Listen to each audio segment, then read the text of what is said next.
Assalamu alaikum. Real Madrid 2, Levante nil. And honestly, there's a lot of things to talk about in this game. The first point that I do want to make before I get into anything is this should not distract you from the fact that there is still a lot of problems at Real Madrid. Because for those, right, I'm speaking to the Real Madrid fans that think that there was, or that thought that Xabi Alonso had a lot of problems, that we were struggling against this team, that team. In the beginning of the season, we were all hyping up Xabi Alonso and his tactics, and everybody was on his side, including myself. I was still on his side, to be honest, because I know that he was never the problem. But let's be honest, when Atletico Madrid came through, when all those other big clubs came through that we versed, we have not shown results. And this game specifically, right? Whether we played with no manager or whether we played with manager, Real Madrid is supposed to win this game. And not just this game. We were supposed to most definitely win last game against that second division team. I already forgot their name, which is embarrassing, right?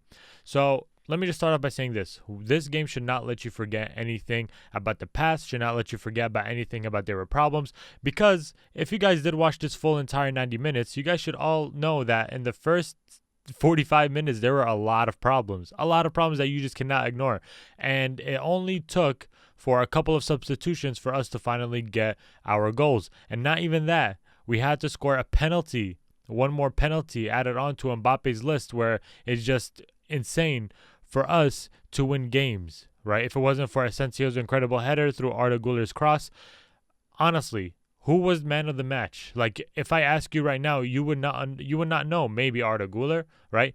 But it's just embarrassing to that point. And the fact that the Bernabeu fans were actually booing and not cheering on this team because of the big names is an eye-opener for not us, because we already know the problem. We already been through this. But it's an eye-opener to Perez, the board, to the manager, everybody, even their own players. And I'm glad that the Bernabeu were actually booing and whistling, because during this time right now that we're at the lowest point, and we need this eye opener, not just from us, because like I said, the fans our eyes has been open for a while now, but the players, the manager, the staff, the board, they probably think that there's no issue, but come on.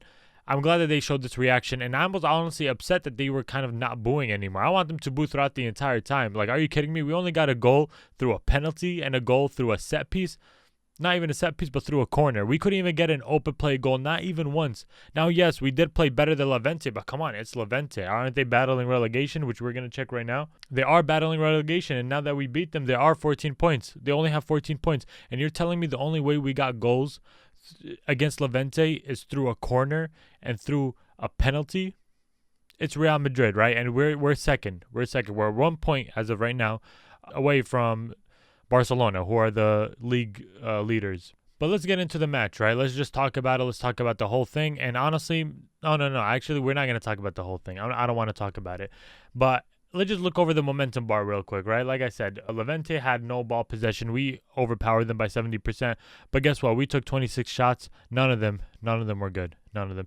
If these three big chances include the penalties and all that, okay. But maybe those three big chances is the Jude Bellingham missing the header, Vinicius Jr., and also Mbappe. Maybe Franco, but I think his shot was off target anyways. But yeah, honestly, this whole performance, there's nothing to talk about, honestly. I'm just going to talk about a couple of points here and there about this game and combining it with last time's game in the Copa del Rey. But when you look at the stats and you kind of look at the team, which is Real Madrid, you kind of already should come to the conclusion that Real Madrid is supposed to win this game. However, right, because some of us just go based off history, who has the most wins, who has the big names.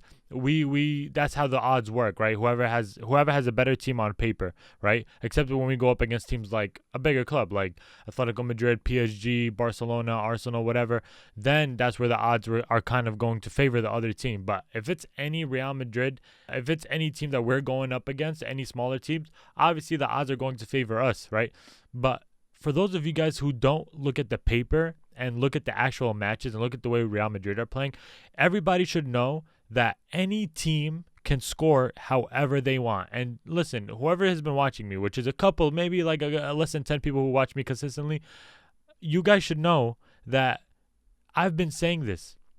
Any team can score however they want. I'm literally saying any team. And I said this before under Xabi Alonso, because Whether it's Xabi Alonso's fault, whether it's this new manager's fault, whether it's the player's fault, that is the reality that we're in right now. And it's embarrassing for me to say that because I love Real Madrid. And just because I'm being harsh on Real Madrid does not mean I'm against them and I'm going to switch teams now like everybody's trying to claim.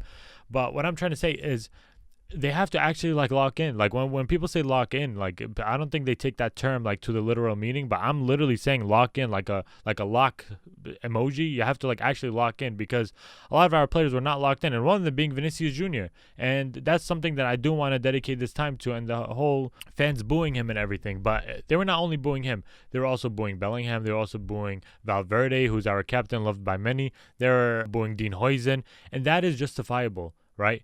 Everybody knows Tchouaméni has saved us a bunch of times. Camavinga has been consistent. Mbappe has been consistent, right, in terms of scoring goals. But when you look at players like Vinicius, Valverde, Dean Huijsen, who else were they booing? I'm not sure who else they were booing, but they were booing in general everybody, the whole team. But I think the boos were not towards every single player on the pitch or every single player on the bench or staff. I think it was boos towards Perez. Open your eyes. If not, then leave the club.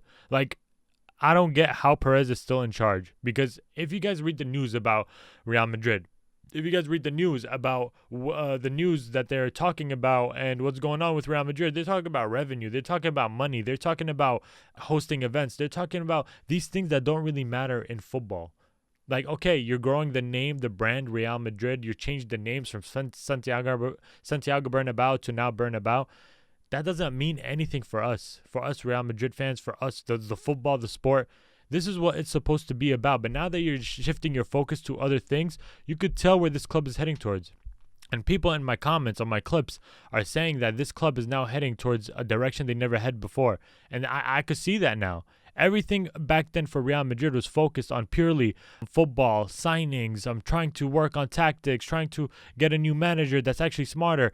But then you just replaced it. You just put this manager, right? You just from the Castilla team, you just put him in this first team, and you just decide, hey, you're gonna hold this position, and you're expecting us to play good with this manager here. That is not going to work. And you guys, everybody knows Perez. Everybody knows Florentino Perez, arguably one of the best presidents of all time. You guys know if he wants to sign a manager, he'll do it right then and there. You guys know, but that's not his focus right now. That's not his focus. His focus is to wait till summer to see who's free, whatever. Klopp, there's only rumors that he's interested in Real Madrid. Rumors only, not confirmed, rumors. So Perez is going to take that and he's going to wait. He's going to wait until the summer of this year. Not even that. He's going to wait till summer of next year, as long as he doesn't pay money. What a cheapskate. I mean, honestly, like how you have all this money bragging about Real Madrid, this and that, bigger club, and then you're not even acting like one. Like, it's just ridiculous. But look, let's talk about it. So the reason why I was talking about this manager is because, for example, one of the main example, right? By the way, these ratings are fake. Do not believe these ratings. Valverde, he's playing on the right back position. Why at some point would I see him over here next to Vinicius Jr.? You're telling me, Arbeloa, if that's your name. Yeah, Arbeloa. You're telling me that that's your tactic? Our right back going all the way across the pitch to the other side and pushing with Vini and Bellingham on the left-hand side. Not even that. I would see Bellingham over there. But this is okay because I would see Camavinga rotate with him. But this actually does not make sense to me, because why are you trying to force something that the players are not used to? Everybody knows the best season Bellingham had at Real Madrid is him playing as a cam. And you're trying to change that. And I get that because now we have Mbappe. We have a striker, right? But if you're putting him at center mid, why are you having him do all these runarounds across the field like he's getting punished? Bellingham is exhausting himself, and I won't be surprised if he gets injured, God forbid. Let's go over to Garcia. You have him as a right winger, and this guy is a pure number 9 striker. And you want to tell me that you want him to keep roaming around, dropping deep, and you don't want Mbappe or Vinicius to go down in deep to defend? Are you kidding me? That's why they were boos. That's why. Because when you compare to teams like Rafinha, when you look at Lewandowski, who's double their age probably, and when you look at Lamine Yamal, who all track back to defend, and then you have these two just waiting for the counterattack. And not even that, they're not even good at counterattacks anymore. Maybe Mbappe. Vinicius, you got boos, and hey, to be honest, it's deserved. I love Vinicius. I love Mbappe. I love everybody on Real Madrid. But when you're not putting in that work, you know that you deserve to get booed. Cristiano Ronaldo, our greatest player of all time, in Real Madrid's history got booed. And you're telling me that he should have cried there at the Bernabeu? Like, that's what to me, right? It's a whole nother topic, but that's what defines greatness for me, is because Cristiano took the criticism, and even on the match, the day of the match where he was getting booed, and then literally 5-10 minutes later he scored an amazing goal, and then he started taunting the Real Madrid fans. He started taunting them. That's what defines greatness. Not being upset, not trying to taunt them back when you haven't proved them wrong through your action. So when Real Madrid fans, when they boo like this, honestly, you really cannot blame them. How are you supposed to blame Real Madrid fans who react like this to the club? That doesn't mean, oh, you don't stick to your club during their worst moment. It's completely different. This is not, yes, it's their worst moment, but at the same time, it's not worse to the point where, like, okay, we're trying, right? We're trying to do these things, but it's not working, so we're trying to figure things out. That's not how it works. You guys can tell these players lack passion.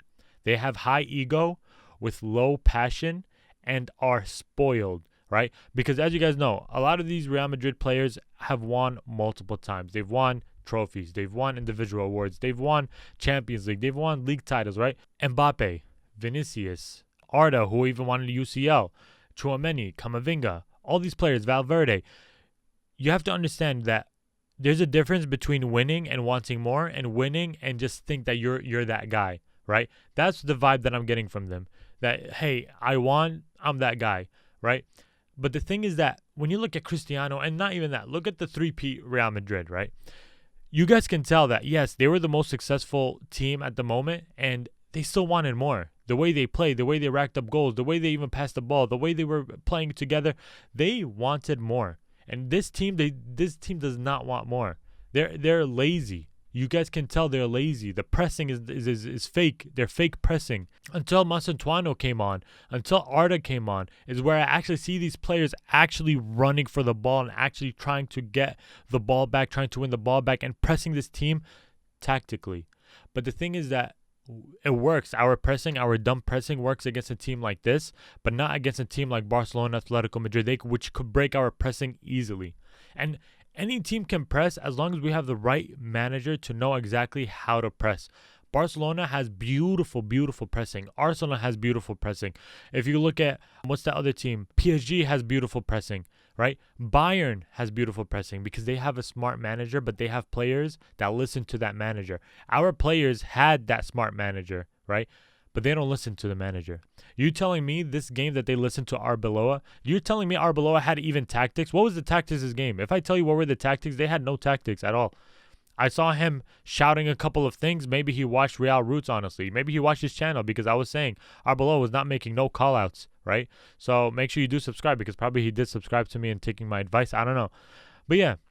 Honestly, this game really is not distracting me from the fact that we still suck. We still have a lot of problems in the club, within the board. So I'm not going to get distracted. I'm happy that we got the 3 points, and I'm going to hope that Barcelona drops points so that we close the gap to only 1 point. But yeah, let me know what you guys think. Leave it in the comments below. Do you think that Real Madrid performed well today? Because in my opinion, even though they did perform well, it was expected against Levante. But let's wait until a real competition shows up, and then we could test our players, we could test our manager, and see if we could actually beat a team who has money to back it up, who has investment, right? When they're investing into players, managers like Bayern, PSG, Barcelona, Atletico Madrid. Because against this team, first half, they shut us down. We really couldn't do anything in the first half, right? And not even that, we couldn't do anything in the second half besides a corner, which is, if you guys know, it's a 50-50 in corners, 50-50 with penalties as well. So you guys have to know that this game, the score sheet, do not let it distract you from the fact that we were not even dominant this game. We were dominant with possession. What did we do with the ball possession? What did it lead to anything besides 2 plays, maybe 3 plays? No, we can't finish nothing. We're not creative as well. There are still problems, and I get it. This is our second match under this new manager. These players come from different background, different knowledge that they could do it themselves, right? But the thing is that we even lack individual brilliance from like Vini, from Mbappe, from Bellingham. We cannot even rely on individual brilliance at this point. We can't rely on anything. So this is what I mean by this team needs a hard reset. But I'm just shifting this question to you guys. What do you guys think? Do you think that we need a hard reset? Are you convinced with this performance and you think Real Madrid is going to win something this year? Put all your opinions in the comments below. And thank you all for showing a lot of the love and support on the other social media. If you guys are not followed on the other social medias, the tag is at Real Roots. So make sure you guys follow that. And make sure you guys do subscribe to this channel because a lot of you guys are not subscribed. And I'll probably pop up on your recommended, right? So subscribe, it's free. And if you guys want more of these content, just put it down in the comments below. And until then, Assalamu alaikum.